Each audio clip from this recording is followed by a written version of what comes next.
नमस्कार, आभार, अभिनंदन, स्वागत है आप सभी का। Hello money 9। मेरा सवाल है मैं हूं विपुल सिंह।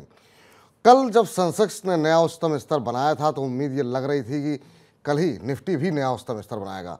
आज ये उम्मीद और बढ़ती हुई दिखाई दी और नए उच्चतम स्तर के बेहद नज़दीक महज 3 अंकों की दूरी रह गई थी और तमाम जो शेयर बाजार में काम काज करने वाले लोग हैं वो सेलिब्रेशन की तैयारी कर रहे थे कि बाजार वहीं से घूम गया। जी हाँ, आखिर में निफ्टी अपने हाई के नज़दीक पहुंच करके बार बार फिसल क्यों रहा है? क्या बाजार में ये कोई बड़ी गिरावट के संकेत हैं या फिर ये कंसोलिडेशन है? इस पर बातचीत करेंगे विस्तार पूर्वक। तमाम जो शेयर खबरों वाले हैं जिनके चलते मोमेंटम देखने को मिल रहा है सुस्त बाजार में भी, उन पर भी विस्तार पूर्वक बातचीत करेंगे और साथ ही साथ जो आपके सवाल आ रहे हैं अगले 1 घंटे तक आपके तमाम प्रश्नों के उत्तर दिए जाएंगे। और कल से जो हमने खास मुहिम अपनी शुरू की है कि हम हर रोज़ करीब 1:45 पर जो है IPO बाजार की अपडेट आपको लेकर के आते हैं और बताते हैं कि जो इश्यूज़ खुले हुए हैं, जो खुलने वाले हैं, उनमें आपकी क्या रणनीति होनी चाहिए। तो अगले 1 घंटे तक बने रहिए हमारे साथ। लेकिन जरा बाजार पे नजर डालते हैं तो आज बाजार की शुरुआत हुई 18,853 पे, 18,886। जी हाँ, ये आज का इंट्राडे हाई था। महज 3 अंकों की दूरी रह गई थी नए उच्चतम स्तर छूने से कि वहीं से बाजार पलटा 18,792। ये आज का इंट्राडे लो है और उन्हीं के इर्द गिर्द बाजार इस समय कामकाज करता हुआ 18,798 के आसपास। तो इंट्राडे लो पे बाजार कामकाज करता हुआ जो सेक्टर्स बाजार को नीचे की तरफ खींच रहे हैं उनमें हम देख रहे हैं कि आज दबाव ज़्यादातर सेक्टर्स में देखने को मिल रहा है, चाहे वो बैंकिंग हो। ऑटो में हमने देखा कि शुरुआती दौर में थोड़ी सी रिकवरी देखने को मिल रही थी, लेकिन वहाँ पर दबाव देखने को मिल रहा है। PSU बैंक में ज़्यादा दबाव है, 2.25% के आसपास का। रियल्टी 0.25% के आसपास की गिरावट के साथ कामकाज कर रहा है। ऑयल एंड गैस में दबाव बढ़ता हुआ दिखाई दिया है। तो इस समय अगर हम देखें तो सभी सेक्टर इंडेक्स के अंदर अब दबाव देखने को मिल रहा है, निफ्टी के, NSE के। तो ये फिलहाल अब बाजार की गिरावट कितनी गहराई की, इसी पर बातचीत करते हैं और अपने खास मेहमान से आपको रूबरू कराते हैं। मयूरेश जोशी जी हमारे साथ जुड़ चुके हैं विलियम ओनली से। मयूरेश जी, बहुत बहुत आभार, अभिनंदन सर हमारा निमंत्रण स्वीकार करने के लिए। पहले तो बाजार पे ही आपकी राय सर। निफ्टी जब अपने नज़दीक पहुंच रहा है हाई के, वहीं से ही बाजार में मुनाफा वसूली देखने को मिल रही है। ये किसी तरह का डर आपको लग रहा है कि बाजार में अभी डर के रहना चाहिए, या आपको लगता है कि थोड़ा सा कॉशियस है बाजार और अभी कंसोलिडेशन थोड़ा और देखने को मिलेगा? आप कैसे देख रहे हैं, नया हाई निफ्टी कब तक छूता हुआ दिखाई दे रहा है? आफ्टरनून विपुल जी। नहीं, दो चीजें। एक, जब बाजार नए शिखरों के आसपास आता है तो थोड़ी नर्वसनेस जरूर रहती है। एक अच्छी खासी मूव हमने देखी है निचले स्तरों से पिछले 2 या 3 महीनों से। तो जब निफ्टी 16,800 के आसपास था, वहां से एक वन वे रैली ऑलमोस्ट देखी हमने 2,000 पॉइंट की। तो कहीं ना कहीं आई थिंक मुनाफा वसूली चल रही है this time point of time looking at the markets. दूसरा, अगर आप ग्लोबल संकेत देखें तो ग्लोबल संकेत काफी supportive at this point of time. लग ऐसे रहा है कि we are at almost at the end of the interest rate hike cycle. वो अमेरिकी सेंट्रल बैंक को, यूरोपियन सेंट्रल बैंक थोड़ा और बढ़ा सकते हैं, बट मोर और लेस आई थिंक जो डेटा पॉइंट्स निकल के आ रहे हैं वो ये दर्शा रहे हैं कि कोई डीप रिसेशन में कोई ग्लोबल इकोनॉमी जाएगी नहीं। होगा तो एक शायद माइल्ड रिसेशन होगा सेकंड हाफ में। तीसरा, भारतीय अर्थव्यवस्था को अगर आप देखें विपुल जी, तो we are probably placed at the best junction right now ji. Compare to कि पूरी दुनिया किस तरह से मैक्रो डेटा पॉइंट से उलझ रही है। हमारे टैक्स कलेक्शंस हो, you are probably looking at asset quality, जैसे आपने बैंकों की बात की at this point of time, या इवन द केपेक्स प्रोग्राम जो गवर्नमेंट कर रही है, जो प्राइवेट केपेक्स चल रहा है और जो आंकड़े निकल के आ सकते हैं सेकंड हाफ में, ये आई थिंक बहुत एनकरेजिंग रहेंगे। Having said that, I think जो दो चीजें बाजार को आई थिंक थोड़ी सी डर डर के हिसाब से लग रही है, वो है एल नीनो का इफेक्ट। कि मॉनसून अगर जेन्युइनली कम रहे ये वित्त वर्ष, तो कहीं ना कहीं आई थिंक रूरल कंजम्पशन और एक रूरल रिकवरी में शायद एक स्लो डाउन है, और थोड़ी अर्निंग्स जो हम देख रहे थे वो थोड़ी पैची हो सकती है ये फर्स्ट हाफ के लिए, probably recovery in the second half. और दूसरा, अर्निंग सीजन को लेके इटसेल्फ कि अर्निंग सीजन कैसे पैन आउट होगा, क्योंकि with the kind of moves जो ब्रॉडर मार्केट्स में हमने देखे हैं, मिड कैप्स हो या स्मॉल कैप्स हो, वैल्यूएशन की जगह बहुत कम बची है for a significant kind of rerating unless earnings beat हो सिलेक्टिव सेक्टर्स में। तो हमें लगता है आई थिंक पोजीशनिंग मार्केट की ठीक ठाक है। ओवरऑल पोजीशनिंग अगर मुझे क्रिकेट के साथ कंपेयर करनी है मार्केट्स को, तो कि रिसेंटली आपने एशेज सीरीज देखी होगी और जो इंग्लैंड ने फील्डिंग लगाई थी, 6 फील्डर एकदम क्लोज में खड़े थे, बिल्कुल रन देने के लिए तैयार नहीं थे अपोजिंग बैट्समैन को, बट कहीं ना कहीं आई थिंक विकल्प निकल ही गया और ऑस्ट्रेलिया मैच जीत गई। तो निफ्टी को घेरा गया है in terms of all these concern, but हमें लगता है इंडियन मेथोडोलॉजी के हिसाब से मार्केट अभी भी एक फाइन जंक्चर पे खड़ा हुआ है और कहीं ना कहीं आई थिंक ये शैकल्स तोड़ के हम शायद ऊपरी स्तर पे निकल जाएंगे। Downside risk looking at all these factors या बहुत बड़ी fall at least eight this point of time थोड़ी मुश्किल लग रही है, अनलेस अगले 1-2 महीनों में हम देखते हैं कि बारिश जेन्युइनली बहुत कम होती है और अर्निंग्स में हिट आता है, तो शायद स्पेसिफिक सेक्टर्स में एक अच्छी करेक्शन है। बट तब तक मुझे लगता है कि मार्केट्स अभी भी एक फाइन टेरिटरी। ठीक, तो फिलहाल जो है कोई बड़ी गिरावट का खतरा नहीं है। हाँ, बस मानसून ये मनाइए कि मानसून जो है मूड खराब ना करे बाजार का। लेकिन इस बीच बड़ी संख्या में दर्शक जो है हमारे साथ जुड़ने लगे हैं अपने प्रश्न पूछने के लिए। लेकिन एक शिकायत भी आई है अविनाश जैन साहब की, कह रहे हैं सर आपके चैनल का साउंड थोड़ा लो है, तो अगर हमारे आईटी टीम सुन रही है तो जरा इसको, अगर इनकी शिकायत जेन्युइन है या फिर बाकी दर्शकों को भी ऐसा लग रहा है या फिर अविनाश जी को ही ऐसा लग रहा है कि इसको, इस मुद्दे को जरा जल्दी से जल्दी सुलझाया जाए। इस बीच जो है चलिए तमाम दर्शक हैं, धर्मेंद्र जी हमारे साथ जुड़े हुए हैं अपना प्रश्न पूछने के लिए। धर्मेंद्र जी नमस्कार। नमस्कार सर। कैसे हैं धर्मेंद्र जी आप? बढ़िया सर। कहाँ से बोल रहे हैं? सर मैं जबलपुर से बोल रहा था। कहाँ से? जबलपुर से जी। अच्छा, बताइए क्या प्रश्न? जी सर मैंने अडानी टोटल गैस मैंने 700 की रेट पे लिए थे 100 शेयर। अच्छा, तो जी सर, तो अब वो 700 के ऊपर जाएगा कि मैं उसको निकाल दूं, क्या करूं, वेट करूं? वैसे आपने जब लिया था तो क्या सोच के लिया था, क्या नजरिया था धर्मेंद्र जी आपका? मैंने शॉर्ट टर्म के लिए लिया था, शॉर्ट टर्म प्रॉफिट के लिए, कि वो वही 800-900 जाएगा और मैं निकाल दूंगा। चलिए, तो ठीक है, आपका वो नजरिया था उस समय, और उस समय अदानी के शेयरों में उतार चढ़ाव भी, वॉल्टिलिटी काफ़ी ज़्यादा देखने को मिल रही थी। लेकिन पिछले कई दिनों से हम देख रहे हैं काफ़ी सुस्त चाल जो है अदानी के सभी शेयरों में देखने को मिल रही है। लेकिन अदानी टोटल गैस खासतौर से पिछले 1 महीने में करीब 10% के आसपास का इसने निगेटिव रिटर्न दिया है। सर कैसे देख रहे हैं अदानी टोटल गैस? इन्होंने सोचा कि जिस तरह की वॉल्टिलिटी देखने को मिल रही है, 700 पे लेंगे, 800-900 पे निकल जाएंगे, और अब शेयर में एक बहुत साइडवेज मूवमेंट देखने को मिल रही है और धीरे धीरे करके नीचे की तरफ ही जाता हुआ दिखाई दे रहा है। इन लेवल्स पे आपकी क्या राय रहेगी? इनको शॉर्ट टर्म नज़रिए के साथ निकल जाना चाहिए या फिर अपना नज़रिया लंबा करना चाहिए? क्या सलाह रहेगी आपकी? 2 चीजें, एक तो पूरा ग्रुप आई थिंक जब तक ये पूरी छानबीन होती नहीं है तब तक एक ओवरहैंग पूरे ग्रुप पे बना रहेगा, और इसलिए आई थिंक जो एक आप प्राइस की एक साइडवेज मूवमेंट देख रहे हैं अक्रॉस ग्रुप स्टॉक्स, ये शायद कंटिन्यू होगा। दूसरा आई थिंक जो गवर्नमेंट का लॉन्गर टर्म विजन है रिन्यूएबल्स को 15% लेके जाने का of the total energy basket, और जो मूव्स गवर्नमेंट कर रही है इसकी तरफ, आई थिंक रिन्यूएबल्स के लिए एक बहुत बढ़िया समय अगले कुछ वर्षों में आएगा। इनपुट कॉस्ट अच्छे खासे कम होते जा रहे हैं, specifically for city gas distribution players, and in regards to this मुझे लगता है आई थिंक जो वॉल्यूम ग्रोथ आ सकती है वो अभी भी ठीक ठाक रह सकती है। However I think for the first factor itself, जो एक ओवरहैंग है पूरे ग्रुप के ऊपर, ये शायद रिस्ट्रिक्ट करेगी कोई भी स्टॉक प्राइस या एक एग्जैजरेटेड मूव जिसे हम कहते हैं, क्योंकि शॉर्ट टर्म इन्वेस्टर थे, मुझे लगता है आप आपके वित्तीय सलाहकार से जरूर बात करिए, and when you are looking at a short term trade stop losses रखना बहुत जरूरी होता है। तो अगर आपके वित्तीय सलाहकार का मानना है कि you have to get out of this position, आप निकल सकते हैं, बट अगर आप शॉर्ट टर्म इन्वेस्टर है जैसे इन्वेस्टर है, मुझे लगता है आई थिंक स्टॉप लॉस रखना बहुत जरूरी है, जो हर एक इन्वेस्टर को ध्यान रखना चाहिए। ठीक, इस बीच योगी जी कह रहे हैं विपुल जी, मयूरेश जोशी जी और मनी9 की पूरी टीम को मेरी राम राम। राम राम योगी जी। और नंदलाल मैया जी कह रहे हैं विपुल जी और मयूरेश जोशी को नमस्कार। नमस्कार आपको भी सर, कार्यक्रम में बने रहने के लिए बहुत बहुत शुक्रिया, आखिर तक बने रहिए। इस बीच कुछ एक प्रश्न और लेते हैं। यहाँ पे अचल के ऊपर सवाल है तलविंदर कौर जी का, और तलविंदर जी कह रही हैं कि अचल के बारे में बताइए, क्या इन लेवल्स किस भाव पे मुझे खरीदारी करनी चाहिए? अचल सर, कई सारी खबरें लगातार बनी हुई हैं, और जो है जिस अभी प्रधानमंत्री नरेंद्र मोदी अमेरिका में हैं, वहाँ से भी कुछ एक ऑर्डर मिलने की उम्मीदें हैं।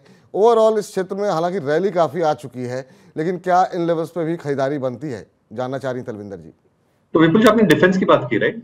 HAL की, जी हाँ।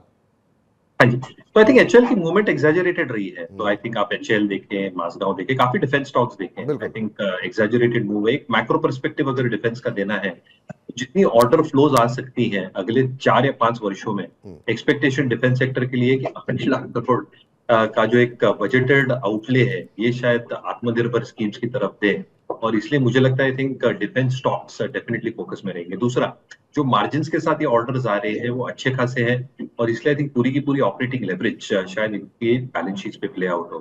Third, price movements have been exaggerated. कोई भी डिफेंस स्टॉक उठा के देखे, जहां पे डिफेंस लगा है कोई भी कंपनी के पीछे, बिल्कुल 50 से 60% की मूव बिल्कुल आई है in the last 2 to 3 months. तो थोड़े वैल्यूएशंस स्ट्रेच्ड हो चुके हैं, थोड़े मूविंग एवरेजेस के ऊपर भी निकल चुके हैं ऑन द ओनियन लेंस, और हमें लगता है आई थिंक अगर फ्रेश इन्वेस्टमेंट करनी है तो थोड़ी डिक्लाइंस की राह देखें। डिफेंस स्पेस से आई थिंक एक स्टॉक जो हमें इस वक्त पसंद आ रहा है वो है गार्डन रीच शिपबिल्डर्स। बढ़िया ऑर्डर बुक है, expectation of better margins as I said, और रिटर्न रेशियोज तगड़े रहेंगे along with strong cash flows, जिसकी वजह से I think both profitability as well as dividend yields ये बरकरार है। तो I think sector sweet spot में है, सिलेक्टिव रहे, जो स्टॉक्स चल चुके हैं अच्छे खासे, गिरावट की आपको राह देखनी पड़ेगी। तो रुक जाइए तलविंदर जी, बहुत रैली आ चुकी है तो अभी थोड़ा सा वेट कीजिए, कोई बड़ी गिरावट आए उसके बाद आप एंट्री करें, ताकि ऐसा ना हो कि जैसे ही बाजार थोड़ा सा लुढ़के और आपको ज़्यादा नुकसान हो जाए। काफ़ी रैली आ चुकी है तो प्रॉफिट बुकिंग यहाँ देखने को मिल सकती है। विवेक जी हमारे साथ जुड़े हैं, अगले दर्शक। विवेक जी नमस्कार। नमस्कार सर। नमस्कार। कैसे हैं सर विवेक, कहाँ से बोल रहे हैं आप? मैं सर गाजियाबाद से बोल रहा हूँ। मैं अच्छा हूँ जी जी, बताइए कैसे लग रहे हैं कार्यक्रम आपको मनी 9 के, क्या प्रश्न है आपका? हाँ सर, आपके कार्यक्रम मुझे बहुत अच्छे लगते हैं और काफी अच्छा सूचना इसमें मिलती है। धन्यवाद सर, धन्यवाद। बताइए क्या प्रश्न है? सर प्रश्न मेरा ये है कि मैंने जनवरी या फरवरी के महीने में हिंदुस्तान जिंक लिया था। हिंदुस्तान जिंक, अच्छा जी। 200 शेयर लिए हैं जी। 344 के भाव पे। 344 के भाव पे लिए आपने? जी जी। और क्या नजरिए के साथ लिए हुए हैं, कितने समय तक होल्ड कर सकते हैं इसे आप? सर मैक्सिमम 6 महीने। मैक्सिमम 344 रेट बताया ना आपने सर? हाँ जी, हाँ जी। 344 पे आपने लिए हैं, 309 के आसपास ये शेयर अभी ट्रेड करता हुआ दिखाई दे रहा है। तो आपको अभी यहाँ पर करीब 40 रुपये के आसपास का नुकसान, 40-42 रुपये का नुकसान हो रहा है। मयूरेश जी, पूरे मेटल पैक में ही हम देख रहे हैं कि थोड़ी सी नरमी, थोड़ी सुस्ती देखने को मिली है। और अगर पिछले खासतौर से 5-6 महीने की बात करें तो अंडर परफॉर्म किया है हिंदुस्तान जिंक का शेयर। 3-3.5% का नेगेटिव रिटर्न यहाँ पर देखने को मिला है। इनकी खरीद से भी 40-45 रुपये नीचे है। आप इन्हें क्या सजेस्ट करेंगे, अभी बने रहें? मैं ओवरऑल मेटल सेक्टर पे आपका आउटलुक क्या है और खासतौर से Hindustan zinc? Generally I think metal sector react करेगा जैसे चाइना की एक आर्थिक व्यवस्था की डायरेक्शन के ऊपर। तो चाइना में जो हम एक्सपेक्ट कर रहे थे कि एक अच्छा खासा रिकवरी या बाउंस बैक आएगा, वो बिल्कुल आया नहीं। क्रेडिट ग्रोथ अभी भी नरम है। मॉर्गेज यानी जो हाउसिंग मार्केट है वो अभी भी सुस्त पड़ा हुआ है, और इसलिए आई थिंक जो रिकवरी रेट है, रिकवरी है चाइनीज मार्केट्स में, वो डेफिनेटली डिले होगी। वो स्टिमुलस लाने के लिए थोड़ा रेट कट्स की आई थिंक जरूर उन्होंने चेष्टा की है, पर आई थिंक उससे बहुत ज्यादा कुछ फर्क पड़ने वाला नहीं है, क्योंकि चाइना सबसे बड़ा कंज्यूमर और प्रोसेसर है मेटल्स का। वो फेरस हो यानी जो मेटल या स्टील कंपनियां हैं, या नॉन फेरस यानी जिंक, लेड, कॉपर वाली कंपनियां, इसमें आई थिंक उनकी डिमांड अच्छी खासी गिर गई। और इसलिए जो LME होती है, जो लंदन मेटल एक्सचेंज होता है, जिसके ऊपर इनके दरें डिसाइड की जाती है, उसमें अच्छी खासी गिरावट हमने देखी है। Demand contraction because of recessionary fear, जो भी माइल्ड रिसेशन की उम्मीद है वेस्टर्न यूरोप में या अमेरिका में, उसके वजह से आई थिंक जो एक ऑफटेक है या प्रोडक्शन या सप्लाई है ये कंपनीज का, वो थोड़ा घटता हुआ दिख रहा है। तो आई थिंक अगर डिमांड आती नहीं है, प्राइसेस घटती है, तो आप समझ सकते हैं बैलेंस शीट पे इम्पैक्ट कैसे आएगा।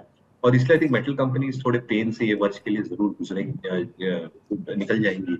और कहीं ना कहीं आई थिंक एक्सपेक्टेशन हमें यही मान के रखना है कि अगर आप मेटल स्टॉक्स होल्ड कर रहे हैं तो थोड़ा लंबा नजरिया रखना पड़ेगा। Hindustan zinc in particular I think most of the cash reserves are out of book, यानी जो एक प्ले था डिविडेंड यील्ड का, वो लार्जली आउट हो चुका है, क्योंकि cash reserves are almost negligible at this point of time. जैसे स्टील कंपनी की बात कर रहा था, जिंक, लेड, कॉपर, इसके प्राइसेस भी ऑल टाइम लोज पे हैं। एक पॉजिटिव फैक्टर यही है कि inventory levels across the globe at this point of time निचले स्तरों पे है।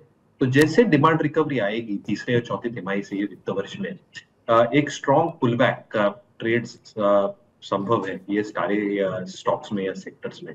पर तब तक आपको थोड़ा आई थिंक प्रेशर झेलना पड़ेगा, क्योंकि मेटल्स का पेन अभी तक मुझे लगता है गया नहीं है। एटलीस्ट 2 से 3 तिमाही के बाद शायद रिकवरी की प्रोसेस स्टार्ट। 2 से 3 तिमाही तक का इंतजार करना पड़ेगा। तो फिलहाल ये आपके लिए राय निकल के आती हुई। ऋषु जी, सर अगर आप ट्रैक करते हो तो ऋषु जी का एक प्रश्न है ऊर्जा ग्लोबल के ऊपर, और ये इन्होंने 13 रुपये 10 पैसे पे ले रखे हैं, 5000 शेयर हैं, और उन्होंने ये कह रहे हैं कि क्या मेरा भाव आ पाएगा या नहीं आ पाएगा। छोटी कंपनी है सर, और अगर हम देखें तो इसमें पिछले कुछ दिनों में ज़रूर थोड़ा बहुत मोमेंटम देखने को मिला, लेकिन उसके बावजूद इनकी खरीद से अभी काफ़ी दूरी है। आज आधे % के आसपास की गिरावट देखने को मिल रही है। करीब 10 रुपये के आसपास शेयर 9 रुपये 75 पैसे पे ट्रेड कर रहा है। एक महीने में 29-29% चला है ऊर्जा ग्लोबल, अगर आप ट्रैक करते हो तो। नहीं, अनफॉर्चुनेटली मैं नहीं करता, और निवेशकों को मैं यही कहना चाहता हूँ कि आई थिंक मार्केट्स में आप लीडरशिप स्टॉक्स पे फोकस करें, क्योंकि हमारी जो मेथोडोलॉजी है ओनिल में, हम लीडरशिप स्टॉक्स पे फोकस इसलिए करते हैं क्योंकि कोई भी मार्केट साइकिल हो, लीडरशिप स्टॉक्स ये मार्केट साइकिल को कैसे नेविगेट करना है ये बखूबी जानती है। अगर एक डाउनटर्न भी आया तो गिरावट जरूर आ सकती है, but they very well know how to manage their balance sheets. और इसलिए आई थिंक लीडरशिप स्टॉक्स के साथ रहने में ही एक एक एक एक ज्यादा अच्छी प्रोबेबिलिटी है रिस्क रिवॉर्ड के हिसाब से। मैं बात जरूर मानता हूँ कि I think small caps multibaggers बनते हैं, बट हर एक स्मॉल कैप मल्टीबैगर नहीं बनता। तो कहीं ना कहीं आई थिंक अगर ये सेक्टर पे आपको फोकस करना है तो लार्ज कैप नेम्स ले लीजिए, सरकारी कंपनीज काफी अच्छी है इस सेक्टर में, रिस्क रिवॉर्ड अच्छा होता है, डिविडेंड यील्ड अच्छी होती है, डाउनसाइड रिस्क।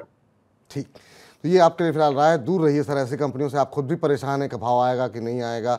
अब 10 रुपये पे लेकर के आप जो है अभी भी परेशान हो रहे हैं, 13 रुपये पे लेकर के निकल जाइए। एक बार नुकसान बुक कीजिए, अच्छी कंपनी में निवेश कीजिए, कम से कम रिटर्न बहुत तेज़ी के साथ नहीं मिलेगा तो कम से कम पैसे इस तरीके से डूबेंगे भी नहीं। चलिए जरा अविनाश जैन जी से बात करते हैं, हमारे साथ जुड़ चुके हैं। अविनाश जी नमस्कार। नमस्ते सर। कैसे हैं सर अविनाश जी? आपने अभी यूट्यूब पे लिखा कि आवाज़ स्पष्ट नहीं आ रही, अब आ रही है सर? स्पष्ट आती है सर, लेकिन आवाज थोड़ा सा छोटा आता है, मतलब क्लियर नहीं सुना था। अच्छा अच्छा, चलिए अगर कुछ दिक्कत होगी तो हम हमारी आईटी टीम जो है इसको दुरुस्त करेगी। बताइए क्या प्रश्न पूछना चाह रहे हैं और कैसे हैं आप? मैं तो बढ़िया हूँ सर। चलिए आप ऐसे ही बढ़िया रहिए। क्या प्रश्न है आपका? हाँ, मेरा सवाल है, मैंने जस्ट डायल के 41 शेयर जी 1400 के भाव पे लिए हुए हैं। 1400 के भाव पे आपने लिए हुए हैं, और कब लिए हैं सर ये? सर वही 2014 या 15 में। 2014-15 में लिए हैं आपने। और क्या नजरिया क्या सर आपका? नजरिया तो सर अब फंस गए उसमें, तो लॉन्ग टर्म ही है। हाँ फंस तो गए आप, बात तो सही है। और जितने आपके निवेश रहे हैं वहाँ पे हमने देखा, जो आपने 2014-15 में निवेश किए थे, काफ़ी अच्छे आपको रिटर्न आते हुए दिखाई दिए हैं। लेकिन यहाँ पे आपकी जो निवेश है वो सुरक्षित नहीं रहा। कोशिश करते रहा कीजिए कि इस तरह के शेयरों को जब एक बार पता लग गया कि अभी गिरावट ज़्यादा बड़ी है, तो सिर्फ इसलिए कि नहीं हमने लंबी अवधि के लिए नज़रिए से लिया हुआ है, इसलिए बने रहना कोई बहुत बुद्धिमत्ता का फैसला नहीं है। मयूरेश जी से पूछते हैं सर, करीब करीब 8-9 साल हो गए इनको रखे हुए जस्ट डायल के शेयर को, 1400 की इनकी खरीद है।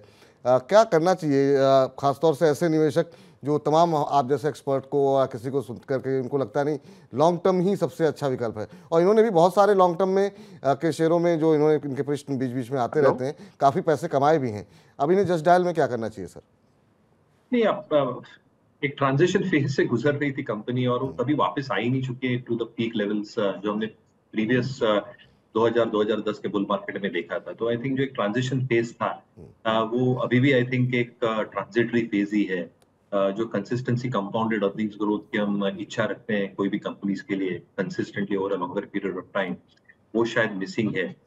काफी ट्रिगर्स हैं स्टॉक के लिए, बट शायद नंबर्स में सब्सटेंशिएट नहीं हो रहे हैं। मुझे लगता है कि एक बार आप वापस आपके फाइनेंशियल एडवाइजर को पूछे, क्योंकि ये हमारी कवरेज में नहीं है एट दिस जंक्चर। पर दो चीजें मैं बहुत स्पष्ट करना चाहता हूँ, even if you are a long term investors, आपके पोर्टफोलियो को आपको हर एक साल में एक बार तो एटलीस्ट रिव्यू करना चाहिए। कौन से स्टॉक्स आपके पोर्टफोलियो में है, वो स्टॉक्स कैसे परफॉर्म कर रहे हैं, ये स्टॉक्स का आउटलुक कैसे लग रहा है। Your financial advisor, your broker will be the best person to probably guide you on this. पर अगर आपने ये एक्सरसाइज नहीं की तो कोई कोई स्टॉक्स लगाड़ बन के आपके पोर्टफोलियो में रह जाते हैं, and that unfortunately gets a drag on your entire investment cycle itself. तो please review your portfolio investments at least once in. एक बार के लिए क्या नुकसान बुक कर लें सर इनका? क्योंकि कम से कम इस टेंशन से मुक्त हो जाएंगे कि एक मेरी रकम आधी हो गई है। नहीं, कवरेज में नहीं है बिल्कुल जी। तो अच्छा चलिए, तो सर ये आपके लिए फिलहाल सलाह, यहाँ पर हम किसी और दिन आपके इस विषय पर चर्चा कर लेंगे। लेकिन आर्यन राठौर जी का प्रश्न ले लेते हैं, और ये कह रहे हैं कि IDFC इन्होंने लिया हुआ है 107 रुपये 80 पैसे पे, और कह रहे हैं पिछले 2-3 दिन में काफ़ी इसमें जो है गिरावट आई है, 4 दिन के अंदर करीब 10% की गिरावट आ गई है। अब मुझे क्या रणनीति अपनानी चाहिए? तो IDFC की अगर हम देखें तो 99-50 के आसपास भाव देखने को मिल रहा है, 3.25% आज ही नीचे है। और सर कैसे देख रहे हैं? 107 की इनकी खरीद है और अभी करीब 7-8 रुपये का नुकसान यहाँ पर देखने को मिल रहा है। रैली भी अच्छी देखने को मिली थी इस शेयर के अंदर, लेकिन इनकी खरीद से फिलहाल अभी नीचे है। क्या सलाह रहेगी आप? बिल्कुल, आई थिंक बढ़िया स्टोरी है, और हमारे ओनिल मेथोडोलॉजी में आई थिंक बहुत अप्रोप्रिएटली बैठती है, क्योंकि EPS रेटिंग, RS रेटिंग बहुत बढ़िया है। जनरली जैसे मैं केपेक्स की बात कर रहा था, सरकार हो या प्राइवेट केपेक्स हो, ये अच्छे खासे अपसाइकिल में है, और ये अपसाइकिल शायद कंटिन्यू हो for the next few years to say the least. Having said that, I think जो एक डिपेंडेंसी थी in terms of wholesale book for the stock itself, I think अच्छी खासी कम होते जा रही है, और कहीं ना कहीं आई थिंक वो रिफ्लेक्ट हो रहा है नंबर्स के ऊपर भी। तो बढ़िया स्टोरी है, थोड़ी प्रॉफिट बुकिंग जरूर आई है। 93 ये बहुत अहम लेवल है ऑन द ओनिल मेथोडोलॉजी। ठीक है, O'Neil we track the 50 DA में वेरी वेरी क्लोजली, उसका 50 DA में 93 के आसपास है। अगर ये ब्रीच होता है तो शायद आप एक बार एग्जिट कर लें, पर अगर ये होल्ड आउट हो जाता है तो मुझे लगता है I think the stock can rebound very very well. तो I think watch out for levels of 93 for items. ठीक। इस बीच विनीत कुलकर्णी जी ने प्रश्न भेजा है सर, और विनीत जी कह रहे हैं कि सर IRCTC पर लॉन्ग टर्म नज़रिए से राय क्या होगी। IRCTC सर पूरा रेल पैक चला, जिस तरीके की रैली देखने को मिली, इसमें RVNL, टैक्स मैको सब में अच्छी रैली देखने को मिली, लेकिन IRCTC में उस तरह का मूव देखने को नहीं मिला है, नतीजे भी बहुत इनकरेजिंग देखने को नहीं मिले। अब क्या करना चाहिए सर? आज भी हम देख रहे हैं 2.5% के आसपास की गिरावट देखने को मिल रही है। पिछले 6 महीने की अगर बात करें तो अंडर परफॉर्म ही किया है, करीब 0.25%, आधे फीसद के आसपास का ही रिटर्न यहाँ पर देखने को मिला है। क्या करना चाहिए IRCTC में?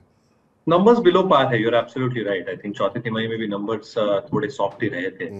मोनोपोलिस्टिक बिजनेस है, टिकटिंग में रेल नीर, उनकी जो रिलीजियस ट्रेन्स निकलती हैं, तो कहीं ना कहीं आई थिंक मोनोपोलिस्टिक बिजनेस जरूर है दिस पॉइंट ऑफ टाइम। जितनी नई ट्रेन्स आ सकती है, राउट्स आ सकती हैं, यहाँ पे भी एक अच्छा स्कोप है from a business perspective, but softness in numbers is probably still playing out at this juncture. एक बड़ी कंपटीशन प्रोबेबली एयरपोर्ट से आ रही है, और मुझे वो इंटरव्यू नितिन गडकरी जी का अभी भी याद आ रहा है, जहाँ पे उन्होंने कहा था कि मैं रोड्स बना रहा हूँ, तो शॉर्ट टर्म डिस्टेंसेस के लिए ज्योतिरादित्य सिंधिया जी को बोल दीजिए कि फ्लाइट शायद काम ना आए और हमारे बढ़िया रास्ते काम में आ जाए। तो रोड्स, रेलवेज और एयरपोर्ट्स, आई थिंक ये जो इंफ्रास्ट्रक्चर नीड्स और डेवलपमेंटल प्रोग्रेस चल रहा है, ये बहुत बढ़िया है।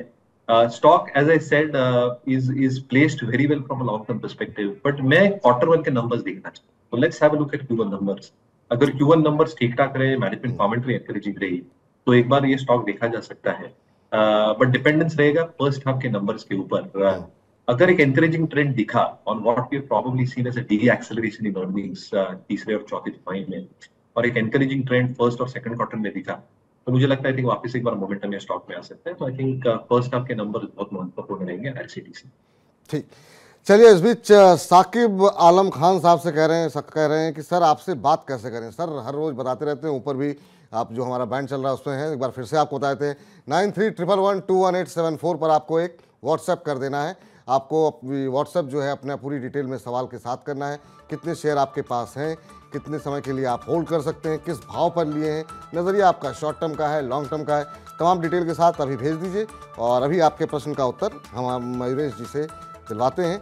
लेकिन इस बीच जो है बहुत सारे शेयर ऐसे होते हैं जहाँ पे खबरें काफ़ी ज़्यादा रहती हैं, और उनके चलते वहाँ पर काफ़ी मोमेंटम देखने को मिलता है, और इन खबरों वाले शेयरों को हम अपने एक्सपर्ट से पूछते हैं और जानने की कोशिश करते हैं कि वहाँ पे अभी रणनीति क्या होनी चाहिए। सबसे पहले बात कर लेते हैं सुब्रोस को लेकर के। जी हाँ, सुब्रोस में आज हम देख रहे हैं कि अच्छी तेज़ी कल से ही बनी हुई है, आज थोड़ा सा दबाव है, और खबर यहाँ पर ये है, कल ही आई थी कि सरकार ने जो ट्रक बनाने वाली कंपनियों को निर्देश दिया है कि जहाँ पर ड्राइवर बैठते हैं वहाँ पर अब AC लगना अनिवार्य होगा। तो इसका फ़ायदा दो कंपनियों को जो है काफ़ी ज़्यादा मिलता हुआ, एक तो अंबर एंटरप्राइजेज और सुब्रोस, इन दोनों शेयरों में कल से काफ़ी मोमेंटम देखने को मिला है। सुब्रोस आज थोड़ा सुस्त है, लेकिन 5 कारोबारी सत्र में यहाँ पर 28% से ज़्यादा की तेज़ी देखने को मिली है। वहीं अंबर एंटरप्राइजेज की बात करें तो यहाँ पर भी आज हम देख रहे हैं 4% से ज़्यादा की तेज़ी देखने को मिल रही थी। अभी अगर बात करें तो यहाँ पर भी अब चूँकि बाजार काफ़ी तेज़ी के साथ फिसला है, तो ऊपरी स्तरों से ये भी शेयर फिसला है, आधे % की गिरावट अब देखने को मिल रही है, लेकिन यहाँ पर भी 9% की तेज़ी 5 दिन में देखने को मिली है। सर, एक तो कंज्यूमर ड्यूरेबल की स्टोरी तो है ही है इस सेक्टर के साथ कि गर्मी बढ़ रही है, दूसरा ये जो नया फैसला आया है सरकार की तरफ से, गडकरी साहब की तरफ से, उसको आप कैसे देख रहे हैं? नहीं, तो consumer durables as a space, I think unseasonal rains की वजह से प्रोडक्शन में कटौती हम सुन रहे हैं, इनपुट कॉस्ट नीचे हैं तो प्राइसेस भी थोड़ी कम कर दिए हैं, तो कहीं ना कहीं आई थिंक डिमांड आउटलुक जो स्ट्रॉन्गेस्ट होता है वो शायद बहुत सॉफ्ट रहा है in the strongest quarter that is expected, और इसलिए आई थिंक नंबर्स थोड़े वीक हो सकते हैं। गडकरी साहब ने जो स्टेटमेंट किया है FY25 से कमर्शियल व्हीकल्स में AC केबिन्स लगेंगे, आई थिंक सुब्रोस, एम्बर, ये सारे स्टॉक्स वेरी अच्छे खासे लाइमलाइट में है। सुब्रोस का एक अच्छा खासा मार्केट शेयर है 40% पीवीज में, और 45% सीवीज या LHCV HCV मार्केट में। तो अगर ये मैंडेटरी नॉर्म्स हो जाते हैं फ्रॉम FY25, तो कहीं ना कहीं एक बेनिफिशियरी सुब्रोस जरूर रह सकती है। With the numbers that they are posting, जो EBITDA मार्जिन परफॉर्मेंस रहा है थोड़ा सॉफ्ट रहा था FY23 के लिए compare to FY22, but headwinds भी थे in terms of added input cost जो कम होते जा रहे हैं। तो बिल्कुल आई थिंक टेलविंड्स है सारी कंपनीज के लिए, and even companies like Blue Star as an example अगर मैं जोड़ दूं इसमें, क्योंकि अगर एसी केबिन्स लगेंगे तो मुझे लगता है I think will probably also need some element in terms of electromechanical projects division जो इनका होता है, जो अच्छा खासा कर सकता है, not for commercial vehicles but general as well. तो आई थिंक मोमेंटम बिल्कुल बरकरार रह सकता है फॉर स्टॉक्स लाइक सुजुकी। तो मोमेंटम आगे भी इसमें बना रह सकता है और आज थोड़ी सी सुस्ती है तो उसका भी फ़ायदा आप उठा सकते हैं, क्योंकि गिरावट में जो है खरीदारी के मौके यहाँ पर बनते हुए दिखाई दे रहे हैं। अगली खबर आई है बीएससी को लेकर के। बीएससी पे कई सारी खबरें हैं, लेकिन कल हमने देखा जब बाजार ने नया उच्चतम स्तर बनाया तो लिस्टेड कंपनियों का जो मार्केट कैप था उसने एक नया उच्चतम स्तर छूता हुआ दिखाई दिया है और यहाँ पर करीब 294.49 लाख करोड़ रुपए का उच्चतम स्तर देखने को मिला है का। और इसके चलते आज हम देख रहे हैं कि बीएससी के अंदर 5% की तेज़ी है। इसके अलावा भी जो है काफ़ी सारी खबरें यहाँ पर हैं। ब्लॉक डील भी आज देखने को मिली है यहाँ पर बड़ी। सर कैसे देख रहे हैं बीएससी को सर आप? ये सब मोनोपोली स्टॉक्स जो हैं उनको किस तरीके से देखा जाए? तो कोविड के समय पे डार्लिंग्स हुए थे बीएससी, सीडीएसएल, क्योंकि आप हर एक जन में जो वॉल्यूम्स हमने देखे थे, डीमैट अकाउंट जो पड़े थे, कहीं ना कहीं आई थिंक रिफ्लेक्ट हो गए नंबर्स में। उसके बाद थोड़ा अंडर परफॉर्मेंस जरूर रहा, बट आई थिंक वापस एक एक्टिविटी पिकअप हो रही है, क्योंकि जो मैं डीमैट अकाउंट देख रहा था 2 million subscribers month on month add हुए हैं, ऑलमोस्ट 118 मिलियन सब्सक्राइबर्स के यहाँ डेटा पहुंच गया है और ये फिगर बढ़ते ही जाएगी।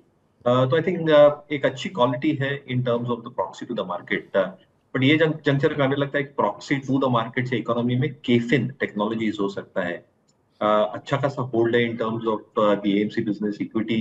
एएमसी में अच्छी खासी होल्ड है, around 36% market share, issuer solutions में 47% मार्केट शेयर, बहुत स्ट्रॉन्ग कैश फ्लोज है, इबिटा मार्जिन्स बहुत स्ट्रॉन्ग है। तो आई थिंक दोनों in terms of the market proxy as well as proxy to the economy KFin Technologies को देखा जा सकता है। बीएससी अच्छा खासा चल चुका है, बट अभी भी आई थिंक अर्निंग्स के साथ में मोमेंटम आना बाकी है, तो हमें लगता है आई थिंक बेटर विकल्प केफिन टेक्नोलॉजीज हो सकता है। चलिए अब ईथर इंडस्ट्रीज के बारे में थोड़ी बातचीत कर लेते हैं। कल यहाँ पर भी हमने इस पर बातचीत की थी और कल की जो तेज़ी है वो आज भी कंटिन्यू होती हुई दिखाई दे रही है। यहाँ पर कई सारे जो टेक्निकल एनालिस्ट होते हैं उन्होंने यहाँ पर जो है उनका मानना ये है कि टेक्निकल चार्ट पर एक बड़ा ब्रेकआउट देखने को मिला है और इसके चलते ये मोमेंटम जो है वो कंटिन्यू रह सकता है और हेड एंड शोल्डर पैटर्न यहाँ बनता हुआ दिखाई दिया है। खबर भी यहाँ पर कल थी और बोर्ड ने जो है एक दिन पहले ही QIP से 750 करोड़ रुपए जुटाने की मंजूरी दी है और ये खबर रही और उसके साथ साथ चूँकि टेक्निकल सपोर्ट भी मिल गया, इसकी वजह से एक अच्छी तेज़ी यहाँ पर देखने को मिल रही है। आज भी सर यहाँ पर एक अच्छी मजबूती देखने को मिल रही है। अगर आप ट्रैक करते हो ईथर इंडस्ट्रीज पिछले 2 दिन के अंदर इनोवेटिव केमिकल प्रोडक्ट्स हैं, I think they are doing reasonably well at this point of time. ROEs थोड़े कम है, 10.5% के आसपास, पर जैसे एक्सपेक्टेशंस हैं वॉल्यूम लेड ग्रोथ और नीश केमिकल्स और जो प्रोडक्ट अप्रूवल्स आ सकते हैं और एक जो टॉप लाइन ग्रोथ आ सकती है, यहाँ पे ROE इंप्रूवमेंट जरूर 13 या 14% पे आ सकती है। हमारा जो बेंचमार्क है Tony law shortlisting company 17.5% ROE है, वो थोड़ा मुश्किल लग रहा है, बट कहीं ना कहीं आई थिंक मोमेंटम स्टॉक के पीछे है, तो जिनके पास बिल्कुल बने जिनके पास है बने रहे। यहाँ पर जो मोमेंटम बनता हुआ दिखाई दे रहा है, 2 दिन के अंदर अच्छी खासी रैली यहाँ पर आती हुई दिखाई दी है। चलिए अब जरा अगली कंपनी जरा स्क्रीन पर लेकर के आइए और उस पर बातचीत करते हैं। यहाँ पे खबर निकल करके आई है संसेरा इंजीनियरिंग के ऊपर और ये संसेरा इंजीनियरिंग पे आज एक बड़ी ब्लॉक डील की खबर आती हुई दिखाई दी है और उसके चलते जो है यहाँ पर एक मोमेंटम बनता हुआ दिखाई दिया है। 835 रुपये पर शेयर के भाव पे करीब 74.53 लाख शेयरों की ये ब्लॉक डील देखने को मिली है और इसी खबर के चलते हम संसेरा में आज हम देख रहे हैं 4% से ज़्यादा की तेज़ी यहाँ पर बनी हुई है। सर ट्रैक करते हैं कि आप संसेरा में आज अच्छी मजबूती देखने को मिल रही है? बिल्कुल, आई थिंक छोटी मझोली इंजीनियरिंग या infrastructure capital good manufacturing company EBIT margins ये कंपनी ने मेंटेन किया है पिछले 4 वर्षों में लगभग 12-12.5% के आसपास। एनुअलाइज परफॉर्मेंस अच्छा खासा रहा है, at least for the last year. Top line में हमने एक अच्छी खासी ग्रोथ देखी है और मार्जिन से लेके बॉटम लाइन ग्रोथ तक एक परफॉर्मेंस आई थिंक सराहनीय रही है। तो अगले 4 वर्षों में अगर मैं कंपाउंडेड ग्रोथ देखूं प्री कोविड 19 से लेके 22 तक का, तो एक अच्छी खासी ग्रोथ रही है। जो शेयर होल्डिंग पैटर्न है वहां पे भी आई थिंक म्यूचुअल फंड्स की होल्डिंग स्टेबल रही है फॉर संसेरा इंजीनियरिंग और जहां तक अर्निंग्स एक्सपेक्टेशन का सवाल है, I think double digit top line bottom line growth बिल्कुल आ सकती है। हम कंपनीज देखते हैं जहाँ ईपीएस ग्रोथ एटलीस्ट 20% हो, जो कंपनी शायद कर सकती है लुकिंग एट द टेलविंड्स जो इस सेक्टर के लिए, जिनके पास ये बिल्कुल होगा। जिसके पास है वो बने रहें। चलिए अगली मैक्स फाइनेंस पे बात कर लेते हैं। कल भी वजन स्टॉक्स पे इस पे हमने चर्चा की थी और यहाँ पे कल भी खबर थी और वो तेज़ी जो है आज भी देखने को मिल रही है और टेक्निकल चार्ट पर यहाँ पर भी जो है मजबूती देखने को मिल रही है। इसके चलते हम पिछले 5 दिन के अंदर करीब 13-14% का रिटर्न आते हुए दिखाई दिया है। एक दिन पहले ही कंपनी ने स्मॉल फाइनेंस कंपनी में हिस्सा खरीदा है। सब्सिडरी कंपनी के ज़रिए जो है ये हिस्सा खरीदा गया था। करीब 3% के आसपास की हिस्सेदारी खरीदी गई थी। इसके चलते आज भी मजबूती देखने को मिल रही है। करीब 4% के आसपास की मजबूती बनी हुई है शेयर में। मैक्स फाइनेंशियल कैसे देख रहे हैं सर आप इसे? मोमेंटम में सेक्टर है तो कहीं ना कहीं आई थिंक एक्सपेक्टेशन जो हम मान के रख सकते हैं इन terms of reasonable amount of top line growth, ये शायद बरकरार रहे। दूसरी चीज इन terms of the product mix itself, I think product mix अच्छा खासा ट्वीक हो सकता है विद द वर्ष के changes that have probably happened. और तीसरी चीज इन टर्म्स ऑफ ओवरऑल एक्सपेक्टेशंस जो हम रख सकते हैं नए न्यू बिजनेस से लेके expectation on the bottom line. So I think tailwinds for the sector as whole continue हो रही है। बट ये सारे स्टॉक्स के लिए जो मोमेंटम में रहते हैं, आपके स्टॉप लॉस जरूर आप क्लियर करें। Is essential. जी चलिए सर, चूंकि आपने 1:30 बजे तक का ही आज समय दिया था, बहुत सारे दर्शक बहुत सारे प्रश्न पूछना चाह रहे हैं, लेकिन समय की कमी है। आपकी व्यवस्था को हम ध्यान में रखते हुए चलते चलते सर आप कुछ एक शेयर जो आप रिकमेंड करना चाहेंगे हमारे दर्शकों को, जो तोहफे के तौर पर आप देना चाहेंगे हमारे दर्शकों को? बिल्कुल, जो विलियम ओनील पे आई थिंक 2-3 स्टॉक्स काफी अच्छे लग रहे हैं। एक है जाइडस लाइफ, हमें लगता है आई थिंक जो डोमेस्टिक और यूएस फॉर्मुलेशंस बिजनेस है वहां पे अच्छी खासी ग्रोथ ये कंपनी पोस्ट कर सकती है। प्लांट अप्रूवल्स, नए product launches top line growth को बरकरार रखेंगे। Margins are looking very very good at this point of time, जो आरओईज में रिफ्लेक्ट होंगे। तो जाइडस लाइफ एक स्टॉक जरूर ध्यान में रखना चाहिए। दूसरा है रोलेक्स रिंग्स, ऑटो एंसिलरी में बहुत बढ़िया कंपनी है। Exports are almost 60%। जो रिंग्स बेयरिंग मार्केट है वहां पे ऑलमोस्ट 52% का एक शेयर है रेवेन्यू ग्रोथ में। मार्जिन 23% के आसपास रही है। ईवी में जो एक पूरे कर रहे हैं और जो एक अच्छी खासी ऑर्डर बुक बिल्डअप हो रही है, हाई मार्जिन बिजनेस होता है जो मार्जिन को सपोर्ट करेंगी और बॉटम लाइन ग्रोथ को भी। तो ये दूसरा स्टॉक ध्यान में रखना चाहिए। तीसरा ट्यूब इन्वेस्टमेंट्स, यहाँ पे हमने देखा इंजीनियरिंग डिवीजन में जो मैनेजमेंट को लगता है डबल डिजिट ग्रोथ बिल्कुल मुमकिन हो सकती है। जो ईवी फोरे ये कर रहे हैं स्पेसिफिकली आई थिंक 3 व्हीलर की जो ईवी है बहुत बढ़िया रिस्पॉन्स है। जो HC भी लेके आए हैं इलेक्ट्रिकल, वो 40 से 50 ट्रक्स का रोल आउट स्टार्ट हो जाएगा और ये ट्रैक्टर की मुहिम भी इनकी स्टार्ट हो जाएगी। जो इंटरनल रिक्वायरमेंट्स है in terms of making sales, I think company is very well capable of doing that and even that process should start coming back on stream, जो मार्जिन्स को सपोर्ट कर लेंगे। हर एक स्टॉक के लिए क्लियर डिस्क्लेमर, ये stocks हमने हमारे क्लाइंट्स को बताया through research notes. With the upside जो आप दिखा रहे हैं अभी प्लेट्स पे, डाउनसाइड रिस्क भी हम प्रोटेक्ट करते हैं। Clear disclaimer also from a compliance perspective, clients के पास पोजीशन हो सकती है, मेरे हिसाब से बिल्कुल पोजीशन।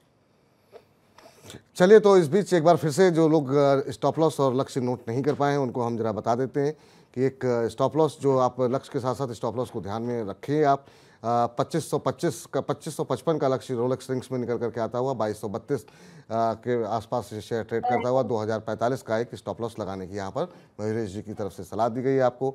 जाइडस लाइफ साइंसेज में जो है 630 के लक्ष्य के लिए खरीदारी करने की सलाह है। 505 रुपये का एक स्टॉप लॉस लगाइए। 549 रुपये के आसपास शेयर ट्रेड करता हुआ। और इसके अलावा ट्यूब इन्वेस्टमेंट में भी खरीदारी की सलाह आपको दी गई है। 3708 के लक्ष्य के साथ आप खरीदारी कर सकते हैं। 2970 का एक स्टॉप लॉस लगाने की सलाह दी जा रही है। मयूरेश जी, बहुत बहुत शुक्रिया, बहुत बहुत धन्यवाद सर आज की चर्चा में जुड़ने के लिए। कोई डिस्क्लोजर सर इसके अलावा? नहीं, थैंक यू सो मच विपुल जी। नहीं, डिस्क्लोजर मैंने दे दिया, so thank you for the show.